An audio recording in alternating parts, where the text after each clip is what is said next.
လောကကြီးမှာအမတ်တမဲ့ဖြစ်လာတယ်ဆိုတာဘာတစ်ခုမှမရှိပါဘူး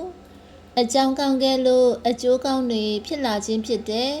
ဒါကြောင့်အကျိုးကောင်းကောင်းရခြင်းအကြောင်းကောင်းအောင်ကြိုးစားရမယ်နော်အကြောင်းဆိုတာဒီကနေ့ကိုလုပ်နေတဲ့အလုပ်ပါပဲဒီကနေ့ကိုလုပ်နေတဲ့လုပ်ရက်သည်နောက်တစ်ချိန်မှာကိုယ့်ရဲ့ပုံရိပ်ဖြစ်သွားတယ်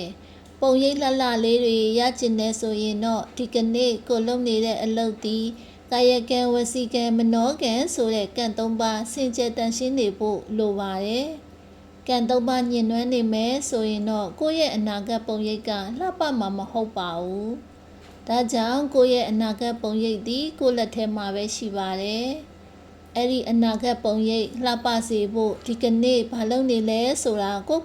ပြန်သုံးသပ်ဖို့လိုပါတယ်။တကယ်တော့ကိုယ့်ရဲ့ပြိုင်ဘက်သည်ကိုယ့်ရှိကမှတ်ထဲမှာပဲရှိပါတယ်သူများနဲ့ပြိုင်စရာမလိုဘူးကိုပြိုင်ရမယ်ကိုလုပ်နေတဲ့အလုပ်ကိုစင်ကြယ်တတ်စင်ကြယ်အောင်တန်ရှင်းတတ်တန်ရှင်းအောင်တန်ဖိုးရှိတတ်တန်ဖိုးရှိအောင်စ조사ရမယ်နော်မနစ်ကငါနဲ့ဒီနှစ်ငါတာအောင်စ조사မယ်မနစ်ကတရားနဲ့ဒီနှစ်တရားပို၍အားကောင်းစေရမယ်မနစ်ကဝိရိယနဲ့ဒီနှစ်ဝရိယတာစေရမယ်မနစ်ကတတိနဲ့ဒီနှစ်တတိပို့ပြီးအားကောင်းစေရမယ်မနစ်ကပညာနဲ့ဒီနှစ်ပညာပို၍တာစေရမယ်နော်အဲ့ဒီလိုကိုပြိုင်မှကိုဘဝတိုးတက်မှာကိုလုံနေတဲ့အလုပ်တန်ရှင်းမှာ